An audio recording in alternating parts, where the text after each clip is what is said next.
I'm Anand Prakash. I taught English literature in Delhi University all my life, more than 40 years, and I've been reading meanwhile after retirement also, and I'm in touch with literary trends, and I also have interest in the literature of Indian languages, particularly Hindi. So I can compare then the trends that are there in English literature, English writing, and Hindi writing in particular, but also generally about writing elsewhere. So this is the kind of thing that I had to share with you regarding myself. And you know that we have been running this series called The English Novel for some time, and we discuss ideas and perspectives, the time in which the English novel was composed from the 18th century onwards, and also take up sometimes texts. So today's lecture is focused upon one of the most important texts, if not the most important text in English fiction, and that is Tom Jones. The full title of this novel is The History of Tom Jones, a Foundling, and this belongs to the 18th century, and in the opinion of the critics who study fiction particularly, this is the first important novel, and in fact the novel that set a new trend in writing.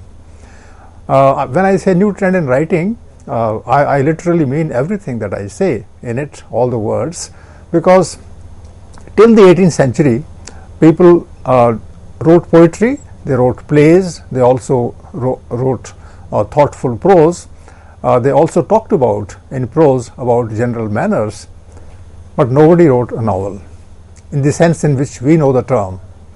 And in fact, the history of the English novel starts with Tom Jones and with Henry Fielding, who wrote it. Now, first thing that I say about this text, this novel, is about the title. It's called The History of Tom Jones, a Foundling. And I particularly want to stress the word history here. Is fiction history? Why is it called The History of Tom Jones? It could be called The Story of Tom Jones, it could be called The Narrative of Tom Jones, it could be called The Fable of Tom Jones, all those things. But no, the writer chose the word history, and you have to find out, you have to think, you have to wonder, you have to go into this particular aspect seriously as to why the word history was used for Tom Jones. And this is not the first time in English writing that the word history is used. People have been using history since the 16th century in English literature, and all of us know, and I've been when I give lectures on Shakespeare, I particularly draw the attention of the scholars to this fact that Shakespeare wrote actually histories. He called them histories, and there are books that are published under the title Shakespeare's History Plays or his histories. And the word history then is very important. What are the implications? Think about the implications. Whatever happens in life has a kind of history about it.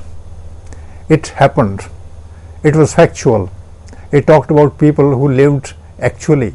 It talked about their ideas and thoughts, and it also reflected the situations and conditions of the time in which the writer lived and the things that he faced. So when Fielding calls his novel The History of Tom Jones, then he is talking about a character, and that character is Tom Jones. So characters also have a history. It's not that countries have a history, society has a history, or a particular institution has a history. It is also that the individual living in society, the citizen, the person, the actual person whom you face, whom you meet, or you yourself, as an individual, all of us have what can be called history. We are born at a particular time, we go through certain circumstances, we take certain decisions, we know that more than one options are available at every step in our life, and of the available options we choose one and leave the rest. And somebody can ask, why is it that you chose this one? Some people even ask whether you had choices and which choices. And if you go into the mind of your own, if I go into the mind of my own, then I know that at every step I choose something and choose out of many. So if somebody takes interest in an individual and wants to present him as a real figure, then one has to go into when the person was born, what he did, how was he brought up, which people he met, and all those things, and how finally he died. So all individuals have that kind of history, and when the history of Tom Jones is written, then you have to take it seriously. Fielding, living in the 18th century, was writing a novel, and in that novel he presented a character, and that character had a history as Fielding understood it. So that's how I begin the discussion. The second thing that I say is that the history of Tom Jones, A Foundling, was published in 1749. The writer is born in 1707, and at the age of 42 years, he writes this novel and publishes it. Do we know something about this period, 1707 to 1749?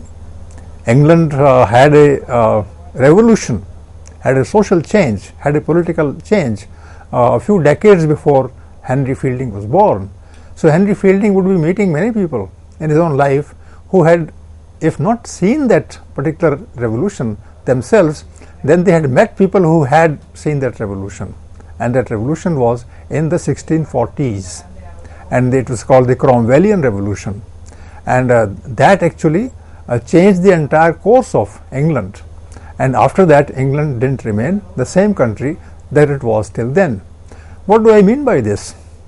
Well, in the 1640s, the king was supposed to be appointed by, please think, appointed by whom? Who appointed the king?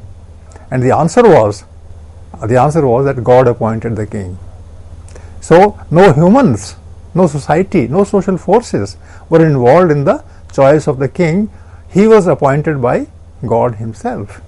This was the customary answer, and people believed in it literally. And this king could do anything he liked. He could sell the country. He could buy another country. He could attack other people, and he could become friends with other people. All depended on his mind, on his genius. This is how England survived till 1640s. But then people started realizing that the king and his court, the king and his supporters, were imposing lots of things against the wishes of the people, and therefore a kind of discontent was for the first time felt in England over a long area. And England had at that time become a full-fledged country, which England was not in the 14th century, 15th century at that time. But then England had emerged as a country, as an integrated unit, integrated political and social unit in the 1660s, and then people started realizing certain things that they had not thought of earlier, and therefore these people became aware, and when people become aware, they throw up writers, they throw up new ideas, they establish new conventions, they question the old conventions, and a kind of social discontent then takes the form of political action. So in 1640s, this revolution occurred, and after that, as I said earlier, England didn't remain the same country, and it had a tremendous amount of change happening also in literature till 1640s, when the English Revolution occurred. Because after that, the king was supposed not to be appointed by God, but was to be invited by the parliament. The king had, at that point of time, the existing king had been killed, had been hanged, had been punished that way, executed, and his son ran away to France, and the parliament later, when this revolution faced a crisis, the parliament later invited the son of the king, the king who had been hanged, killed, executed, the son was called. So the question is, who made the king the king? And the answer was the parliament, which means that people at that time became the appointed authority. And if people appoint a king instead of God appointing him, then of course you can see the difference between what existed earlier and what existed in the 17th century. So when Henry Fielding is born, then a new history has come into being, and a new page is turned, and people then discuss their own problems in a different manner than before, and new ideas are allowed to not merely come and enter. New ideas are supposed to prosper in the surroundings of the country. So when Henry Fielding was writing later in the 1740s, then ideas clashed.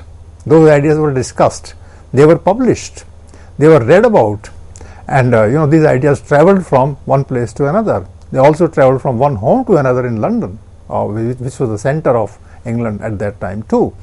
And then there had to be a literary form of the kind that would give this kind of protection to the clash of ideas. In fact, there is no fun in life if ideas are not allowed to clash. And in England, these ideas started clashing with one another in the 18th century, and it became necessary for writers to experiment with a form that will give proper place, appropriate importance to the clash of ideas. So I'm in a way indirectly telling you that fiction is born, novel is born, narratives are born only when clashes of ideas occur, and when they become so popular, the people start taking interest in them. And Tom Jones then is evolved into a novel. There are no novels before it of the kind that I'm talking, but then Tom Jones is evolved from this kind of background, and that background is important. So what I have said is that the history of Tom Jones then would be having this background to it, that in England there will be discussions on a very large scale, and those discussions would be sometimes very fierce. There would be very sharp discussions. People can actually fight over the issues that they are discussing, and Henry Fielding at that point of time thinks that he should write a novel about the conditions in England, and he should present characters in a new light. So this is how I begin the discussion about Tom Jones, the first important novel in English literature, and I say this is the history of Tom Jones. Then for him, for Fielding, history in the context of fiction stood for personal histories of characters with their actions and decisions than psychological explorations. This is important. When you write a history, you write about the circumstance, the social, political, ideological circumstance, what kind of society existed, politically which ideas were preferred to others, and ideologically which ideas were actually serving the interests of the masses. This is important. All these things, you will understand, belong to the world outside. When I write a novel, for instance, then I write about these things, about the politics, about society, about ideology. Ideology means religion, ideology means philosophy. So I write about these things, and I know that I am not talking about myself. Actually, I am talking about the conditions around me. And the writer of Tom Jones had decided that he will write the personal histories of characters. And personal histories are not actually personal, they are social histories, because then he would go into all the important actions that the person actually commits to. And the word personal and history is pitched against the other category of writing that is called psychological exploration. What is psychological exploration? That something disturbs me, then I go into my mind, I ask myself, why am I disturbed? And then I also tell myself, well, my disturbance is about some feeling that I have. Maybe I have fear, maybe I have enthusiasm, maybe I have some kind of excitement. which means that I am talking not about the world surrounding me, I am talking about the world, I am talking not about the world inside myself, but I am talking about the world surrounding me. That is what was the preference of this writer, and therefore more persons, more characters present their own histories directly, telling us what they did and what they did not do, whom they fought and whom they loved. All these things, when I say, then a cluster of different histories, they are put together into the novel and it becomes a novel. So this is the kind of novel that Fielding started writing. He defined the novel form as an epic poem in prose. In fact, there is another word that is missing here. He used the word comic. Comic epic poem in prose. This is what he meant.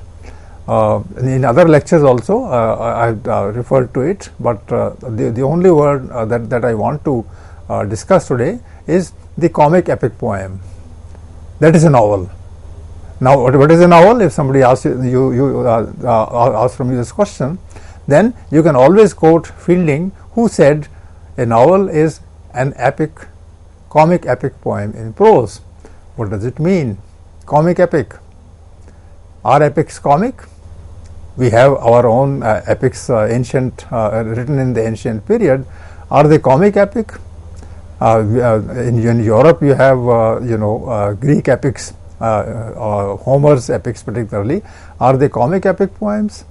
You ask the question, and Fielding would say in the 18th century that yes, they are epic poems, but they are about heroes.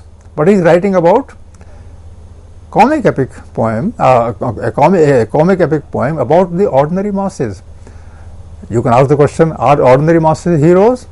And this person will laugh, because he is actually talking about the common people. So common people throw up these characters, and there are, let's say, 20 characters, there are 40 characters in the novel, and he is giving their history. And when he puts those histories together in a kind of a cluster, then it becomes Tom Jones, the novel.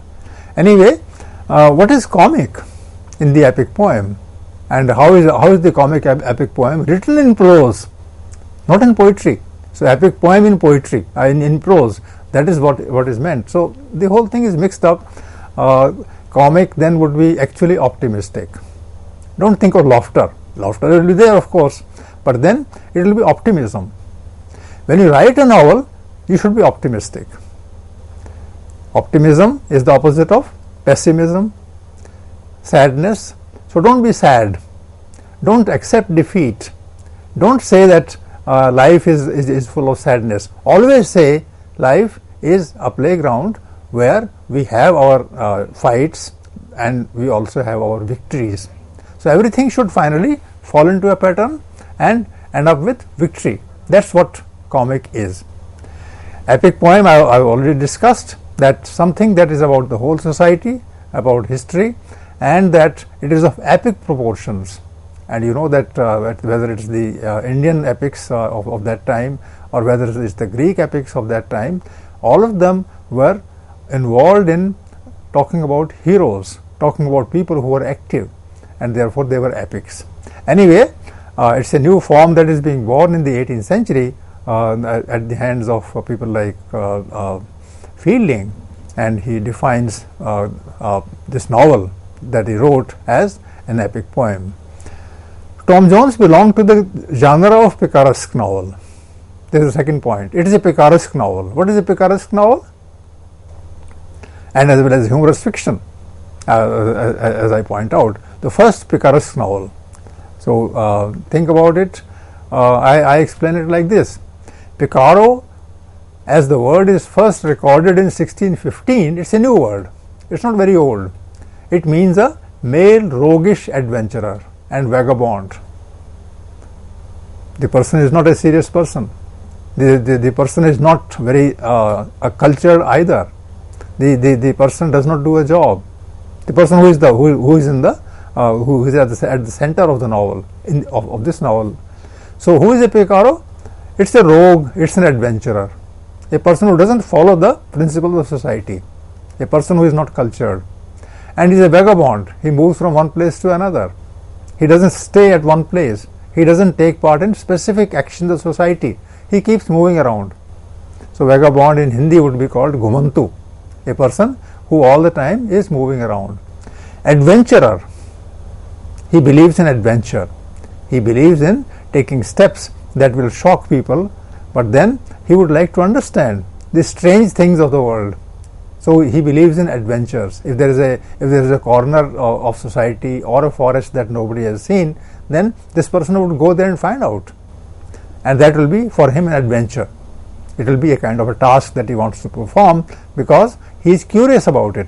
So curiosity is at the center, and it's a vagabond. He goes just like that. He follows his instincts.